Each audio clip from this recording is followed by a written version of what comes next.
Hello friends, welcome to Q196। मैं आपका दोस्त नीतीश राणा आप सभी का Q196 में स्वागत करता हूं। दोस्तों, आज हम लोग थ्योरी ऑफ सोशलाइजेशन के अंतर्गत सेकेंड पार्ट के अंतर्गत हम लोग C.H. कूले का थ्योरी पढ़ेंगे। दोस्तों, आगे बढ़ते हैं। दोस्तों, ये रहे चार्ल्स हार्टन कूले, जिन्होंने लुकिंग ग्लास सेल्फ आत्मदर्पण का सिद्धांत दिया है, थ्योरी दिया है। दोस्तों, इनके बारे में कुछ जानकारी लेते हैं। इनका जन्म 17 अगस्त 1864 को यूएस यूनाइटेड स्टेट्स में हुआ था। दोस्तों, इनका जो थ्योरी है बड़ा ही इंटरेस्टिंग, बड़ा ही मज़ेदार है। दोस्तों, अच्छे से ध्यान लगा करके इस थ्योरी का आनंद लेंगे और अपने अंदर रखेंगे। बड़ा ही एग्ज़ाम पॉइंट ऑफ व्यू से भी इम्पोर्टेंट है।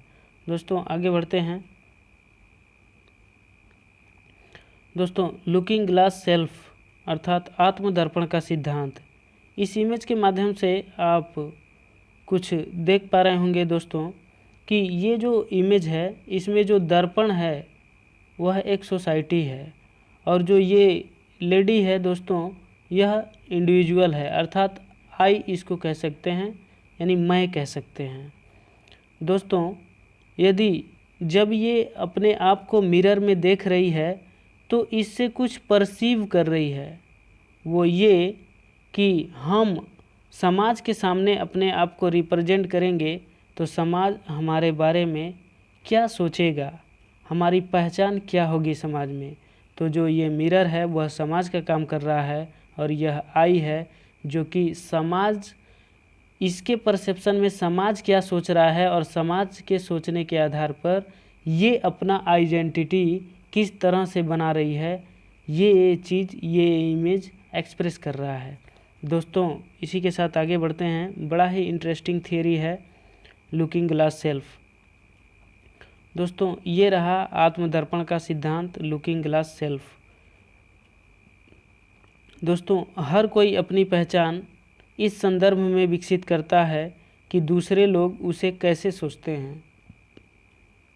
अर्थात दोस्तों, हर कोई पहचान इस तरह से बनाता है, इस तरह से विकसित करता है कि दूसरे लोग उसे कैसे सोचते हैं, उसके बारे में क्या सोचते हैं, उसको क्या मानते हैं और अनुभव करते हैं, तथा वह कैसे दूसरों की समझ को समझता है अथवा लेता है, और स्वयं हम दूसरों की समझ को कैसे समझते हैं उसके हिसाब से हम अपना पहचान क्या बनाते हैं, कैसे समझते हैं दूसरे के समझ को, फिर अपनी पहचान उनके नज़र में कैसा बनाते हैं, यही आत्मदर्पण का सिद्धांत कहता है।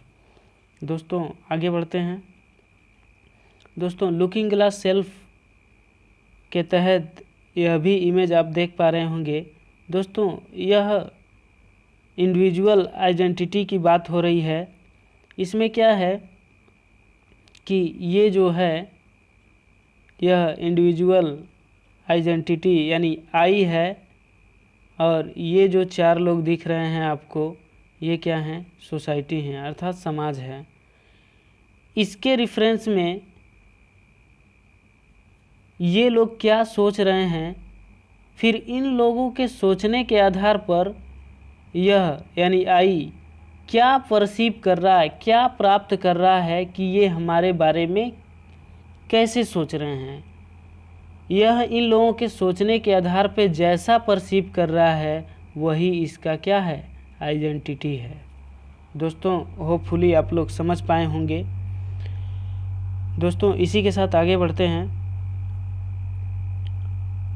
C.H. कूले ने दोस्तों दो एस्पेक्ट्स की बात की है, जिसमें द इंडिविजुअल एंड सेकंड है अदर्स। अर्थात जो इंडिविजुअल है वह आई है, और जो अदर हैं वह सोशल ग्रुप है, यानी समाज है। जैसा कि दो एस्पेक्ट आपने देखा कि यानी जो इंडिविजुअल यानी आई है वह मैं, और जो अदर्स हैं वो सोशल ग्रुप, जैसा कि मिरर जिस तरह से रोल कर रहा था। दोस्तों, C.H. कूले ने 3 चरण दिए हैं, 3 स्टेज दिए हैं। इन स्टेज के अंतर्गत हम देखेंगे जो पहला स्टेज है, you imagine how you appear to other person, अर्थात आपने कल्पना किया कि हम दूसरों के सामने कैसा लगेंगे। जो फर्स्ट स्टेज है दोस्तों, ये कहता है, जैसे मान लीजिए आप तैयार होकर के किसी इवेंट, किसी वोकेज़न, किसी शादी में जा रहे हैं, तो आप अपने आप को तैयार होने के बाद मिरर में देखते हैं कि हम कैसा लग रहे हैं।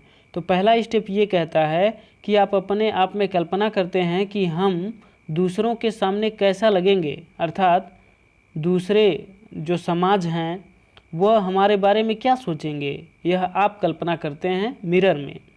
दोस्तों इसी के साथ सेकेंड स्टेज पे चलते हैं। जो सेकेंड स्टेज है वो ये कहता है, you imagine the judgement of the other person, अर्थात आप इमेज में मिरर में देख रहे हैं तो आप दूसरे व्यक्ति के फैसले की कल्पना करते हैं, अर्थात मिरर में देखते हुए दूसरे व्यक्ति के फैसले की कल्पना करते हैं कि वो किस तरह से सोचेंगे, क्या कहेंगे, ये कहेंगे अच्छा लग रहे हो, बुरा लग रहे हो, ये सब कुछ आप सोचते हैं, कल्पना करते हैं कि आप कैसे लगेंगे दूसरों की नज़र में, आप दूसरों की नज़र में कैसे लगेंगे। अतः दूसरे आपके बारे में अच्छा या बुरा क्या कहेंगे, ठीक है, क्या कह रहे होंगे। और थर्ड स्टेज कहता है, you feel some sense of pride, happiness, guilt और सेम, और आप फील करते हैं उनके फैसले के आधार पर कि आप, यदि समाज आपके बारे में अच्छा कह रहा होगा तो आप गर्व करेंगे, खुश होंगे, अर्थात, और यदि बुरा कह रहा होगा तो आप आत्मग्लानि करेंगे, शर्म करेंगे। इस तरह की भावना आप महसूस करते हैं। होपफुली दोस्तों आप लोग समझ पाए होंगे। जो तीसरा स्टेप है वो ये कहता है कि जो जैसा आपके बारे में समाज सोच रहा होगा उसको लेकर के जैसा आप सोच रहे होंगे, यदि आपको लग रहा होगा कि समाज हमारे बारे में पॉजिटिव अच्छा सोच रहा है तो आप अपने आप पे गर्व करेंगे, खुश होंगे, और आपको लगेगा कि समाज हमारे बारे में गलत सोच रहा है, बुरा सोच रहा है तो आपको ग्लानि होगा, शर्म आएगा, शर्म की भावना महसूस करते हैं। दोस्तों इसी के साथ आगे बढ़ते हैं। दोस्तों तीनों स्टेप के आधार पर आप, थर्ड स्टेप के आधार पर आप एक कंक्लूजन पे पहुंचते हैं कि आप अपने आप को बदलते हैं। अर्थात दोस्तों जब ये देखते हैं कि समाज हमारे बारे में गलत सोच रहा है, अच्छा सोच रहा है तो और अच्छा करने का प्रयास करते हैं, गलत सोच रहा है तो आप अपने आप को बदलते हैं। ये आप अपने नज़र में सब कुछ करते हैं। यदि आपको लगता है कि समाज हमारे बारे में बुरा सोच रहा है तो भी आप बदलते हैं, यदि समाज आपके बारे में अच्छा सोच रहा है तो भी आप और अच्छा करने के लिए बदलते हैं। तो आप अपने आप को बदलते हैं और अपने आप को सामाजिक रूप से विकसित करते हैं, बदलते हैं और अपने आप को सामाजिक रूप से विकसित करते हैं तथा स्वयं को बनाते हैं और अपने आप को ढालते हैं, बनाते हैं, अच्छा बनाते हैं। दोस्तों इसी के साथ आगे बढ़ते हैं। दोस्तों चार्ल्स हर्टन कूले का बड़ा ही अच्छा कोट है जिसके लिए यह जाने जाते हैं और पूरे थियरी का निचोड़ इसी कोट में है। दोस्तों बड़ा ही इंटरेस्टिंग है। दोस्तों जानेंगे, अच्छे से ध्यान से सुनिएगा। जो इनका कोट है, I am not what I think I am, I am not what I think I am, and I am not what you think I am, I am what I think you think I am. दोस्तों कहने का मतलब है कि मैं नहीं हूँ जो मुझे लगता है, अर्थात मैं वो नहीं हूँ जो मुझे लगता है, और मैं वह भी नहीं हूँ जो आपको लगता है। मैं वह भी नहीं हूँ जो आपको लगता है। मैं वह हूँ जो खुद सोचता हूँ कि आप मुझे क्या सोचते हैं। मैं वह हूँ जो खुद सोचता हूँ कि आप मुझे क्या सोचते हैं। अर्थात दोस्तों, मैं वह नहीं हूँ जो मुझे लगता है, मैं वह भी नहीं हूँ जो आपको लगता है। मैं वह हूँ जो खुद सोचता हूँ कि आप मेरे बारे में क्या सोचते हैं। वही मेरा पहचान है, वही मेरी इंडिविजुअल आइडेंटिटी है। दोस्तों, होपफुली आप समझ पाए होंगे, यही चार्ल्स हॉर्टन कूले की थ्योरी थी। दोस्तों, इसी के साथ आगे बढ़ते हैं। अब हम लोग डिस्कस करेंगे एक छोटी सी थ्योरी है G.H. मीड की, गर्ग हर्बर्ट मीड की।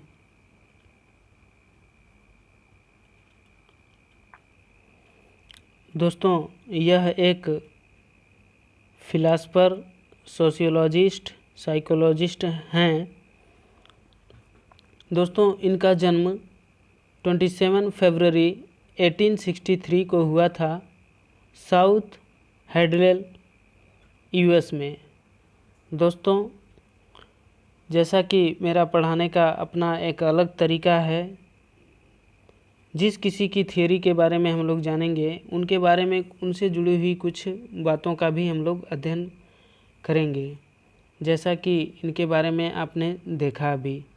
दोस्तों, इनकी एक छोटी सी थियोरी है, जल्दी से ख़त्म कर देते हैं। तो आगे बढ़ते हैं। दोस्तों,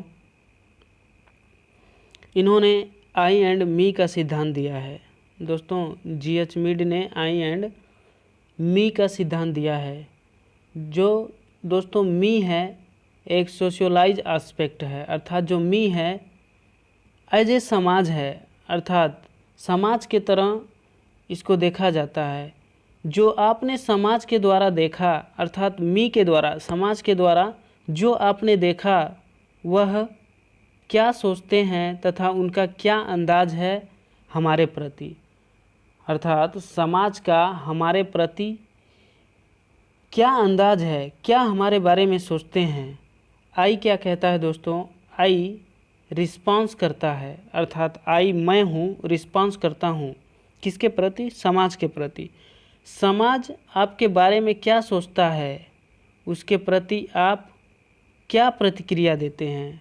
अर्थात जो आई है एक रिस्पॉन्सर है, रिस्पॉन्स करता है समाज के प्रति।